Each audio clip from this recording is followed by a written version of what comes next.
Ma France, qu'est-ce que je l'aime. Mais quand tu vis un an à l'étranger et que tu reviens, franchement, ça fait un choc. Tu sais ce qui se passe? Tu réalises des trucs sur ton propre pays que tu ne voyais même pas avant. Le voyage, ça te donne vraiment cette distance, ce recul que t'as jamais eu. Et là, tu regardes la France avec des yeux complètement neufs. Alors, laisse-moi te raconter ce qui m'a le plus marqué en rentrant. Parce qu'honnêtement, certaines choses m'ont vraiment surprise. Aujourd'hui, je t'emmène avec moi dans 2 marchés différents de Bangkok pour te partager mon ressenti. Si tu n'as jamais eu l'occasion de voyager en Asie, je veux te faire voyager un petit peu à travers mes yeux. En plus de tout ça, on va goûter aussi quelques spécialités locales. Alors reste avec moi jusqu'à la fin parce que je vais te partager mes réflexions à propos de la France et de la Thaïlande. Là, on est à Jodhpur Market, le marché de week-end le plus dingue de Bangkok. Tu peux y trouver absolument tout. Des vêtements vintage, de l'artisanat local, des antiquités, toutes sortes de nourriture. Alors, c'est hyper touristique, je te cache pas, mais franchement, ça vaut le détour. La première chose qui m'a vraiment choquée en rentrant en France, c'est que rien n'avait bougé. Attention, c'est pas une critique, c'est juste une constatation. En fait, quand je suis rentrée après tout ce temps, tout était pareil. Les gens, les discussions, leur métier, les journaux parlent des mêmes discussions, les bâtiments sont encore au même point. En fait, rien n'avait changé. En un an, tout est stagné. Pour te dire, même les travaux n'avaient même pas bougé. Et du coup, quand t'es quelqu'un comme moi qui a voyagé pendant un an dans plein de pays et qui a vécu des choses incroyables, en fait, de retrouver des personnes qui n'ont rien vécu de particulier pendant un an, ça fait toujours bizarre et ça fait un choc. Ouais, ça fait un vrai choc. Mais attention, je tiens à le préciser, ce ne sont pas des critiques, c'est juste mon ressenti personnel. J'adore la France, vraiment, je suis juste inquiète pour elle, tu vois. Les gens me disent souvent, mais Déborah, t'as pas peur de voyager toute seule à l'autre bout du monde? Et justement, c'est le deuxième truc qui m'a le plus choquée. En France, la sécurité est inexistante. C'est vrai qu'en France, je suis censée être chez moi, mais je me sens même pas à l'aise quand je sors dehors, par exemple, alors que je suis dans ma propre ville. Et je sais pas, c'est pas la même énergie. Il y a quelque chose qui me fait que c'est un climat d'angoisse, en fait. Tu dois toujours faire attention à tout le temps. Et tu ressens toujours des jugements, les regards des gens. C'est jamais agréable. Tu sens jamais toi-même, en fait. Et ça, vraiment, cette angoisse-là, tu la retrouveras jamais en Asie. Et c'est vraiment en Asie que je réussis justement à me sentir moi-même et à découvrir la vraie Déborah. Et en fait, j'ai plutôt oublié ça. C'est-à-dire que je suis restée un an en Asie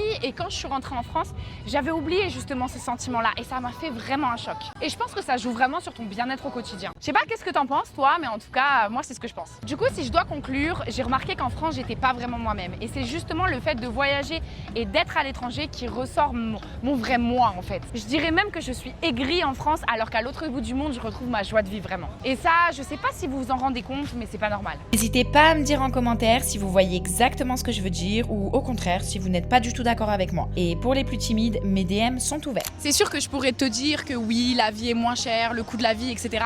Ça, je pense que tu le sais déjà, mais ce que tu sais peut-être pas, c'est que c'est moins cher quand tu vis à l'année. Parce que par exemple, le coût des logements quand tu vis pas à l'année ici, c'est quand même différent. Différent de ce que tu entends, parce que souvent on dit que les logements c'est peut-être 400 € par mois. Mais si tu prends à la semaine ou au mois, je peux te dire que c'est quand même un petit peu plus. Là par exemple, j'ai réservé pour un mois sur Bangkok. Et le fait de pas avoir de contrat à l'année, ça m'a coûté environ 800 €, 900 €. Alors qu'avec un contrat à l'année, ça m'aurait peut-être coûté 350 €. Encore une petite chose qui est grosse quand même pour moi, les rendez-vous. Que ce soit pour le médecin, le dermato, pour n'importe quoi, tu peux y aller directement. T'as pas besoin d'attendre des mois et des mois. Et surtout, quand tu bosses dans le business en ligne, c'est beaucoup plus facile en Thaïlande parce que dans n'importe quel bar ou restaurant, tu peux te poser avec ton ordi, travailler tranquillement, ce que t'as pas du tout en France.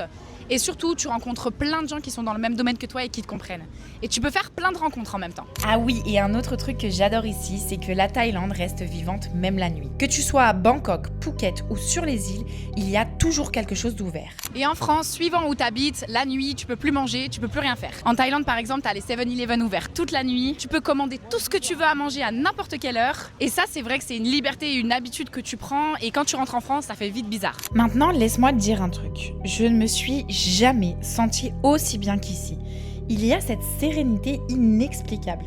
Mais c'est dû à quoi ce sentiment, tu penses? Je pense que tous ceux qui sont allés en Asie sont d'accord avec moi. C'est le respect, la bienveillance et la gentillesse des gens. Ça t'habitue à cette paix-là et quand tu rentres en France, ça te fait aussi un choc. On se rend pas forcément compte quand on est en France. Moi, personnellement, ça m'apporte énormément de paix d'être en Asie. Et comme je disais tout à l'heure, en France, je suis directement plus aigrie. Parce que c'est l'énergie des gens, c'est l'énergie un petit peu de tout ce qui t'entoure. Les gens disent bonjour, les gens disent merci, quelle que soit la situation. Et même en termes de français, j'ai beaucoup plus de facilité à aller parler avec des Français ici plutôt qu'en France.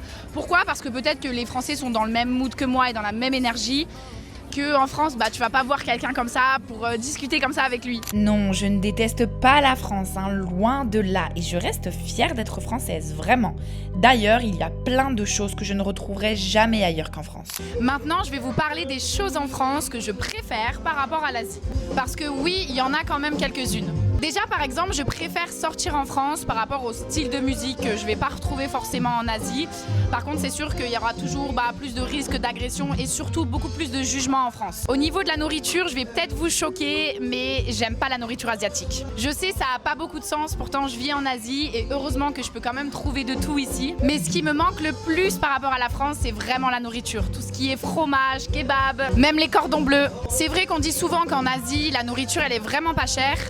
Mais quand t'es quelqu'un comme moi qui ne mange pas asiatique, c'est là où ça devient un peu plus compliqué. Honnêtement, ici, je peux trouver de tout, enfin presque. Mais c'est sûr que pour avoir de la bonne qualité française, c'est tout de suite un peu plus cher. Ce qu'on se rend pas forcément compte quand on est en France et qu'on se rend compte quand on est à l'étranger, c'est qu'en fait, c'est surtout en Europe qu'on a ce style de vie, de se poser dans une terrasse, de boire un petit verre.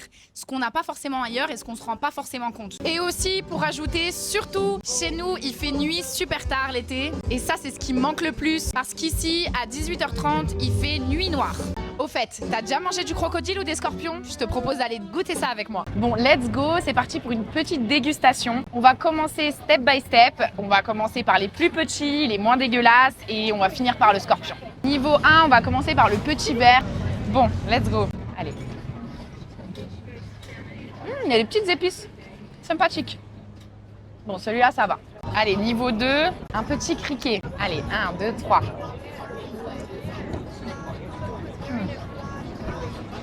Il y avait un peu de jus celui-là.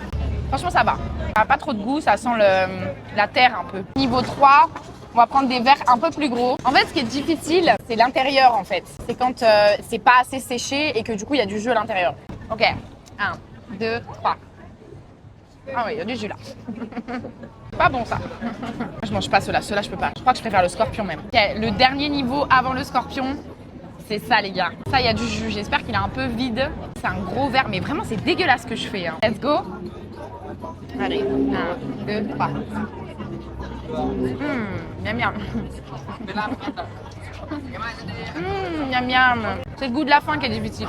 En fait, on sent tout son corps à l'intérieur. C'est très compliqué. Hein. Le goût en lui-même, c'est pas ça qui est fou, mais c'est juste de s'imaginer ce que t'as vraiment dans la bouche et ce que t'es en train de manger. Ça, c'est le pire. Bon, du coup, passons aux choses sérieuses. Alors, je dois pas manger la queue parce que c'est justement là où il y a le venin. Mais regardez, c'est pas du tout appétissant. Genre, je sais pas par quoi je commence là, en fait. Tu bisous? Je sais pas comment je croque ça. Je crois que je vais commencer par croquer une pince. Désolée, je prends un peu de temps, hein, mais... Mais qu'est-ce que je fais? Je pense que je peux tout goûter aujourd'hui. J'ai pas de limite, mais par contre les araignées, c'est mort. Après je vais faire des rêves toute la nuit que j'ai des œufs dans mon corps et tout, non je peux pas. Bon allez, faut que je mange. 1, 2, 3. Attends, c'est trop dur, j'arrive pas. Allez, 1, 2, 3.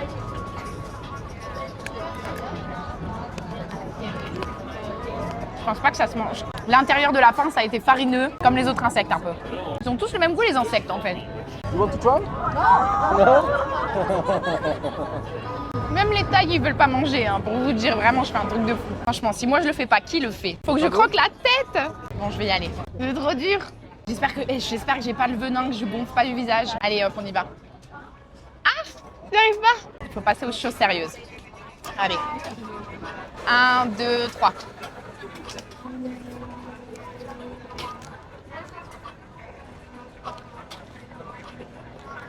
Moi, ça va. Ça va. Comme d'habitude, faut juste pas s'imaginer ce que t'as dans la bouche. Un peu compliqué. J'arrive pas à avaler en plus. Putain, ça m'a donné chaud cette histoire. C'est l'intérieur que j'ai mangé. C'est horrible. Le ressenti, franchement, quand on sait ce qu'on mange, c'est très compliqué. Mais le goût en lui-même, il change pas trop des autres insectes. Je l'ai mâché, je pense que j'ai mangé son cerveau, j'ai mangé ses yeux, j'ai tout mangé. Hein. Franchement, je dirais aux gens de tester ce genre de choses parce que c'est quand même des expériences. Je sais que j'ai mangé un scorpion en Thaïlande, je m'en rappellerai, je pense, toute ma vie. C'est sûr que je vais pas manger ça tous les 4 matins, mais franchement, ça fait pas de mal de manger ça une fois, faut arrêter. À part quand c'est une phobie comme moi les araignées par exemple, mais sinon, enfin lâchez-vous quoi, goûtez, croquez la vie à pleines dents, même les scorpions. Merci beaucoup pour avoir vu ma vidéo. Je peux vous dire quelque chose, vous êtes beaucoup à regarder mes vidéos mais à pas vous abonner. Donc s'il vous plaît, abonnez-vous parce que je débute et j'aimerais bien vous raconter encore plein de choses. Donc n'hésitez pas à vous abonner.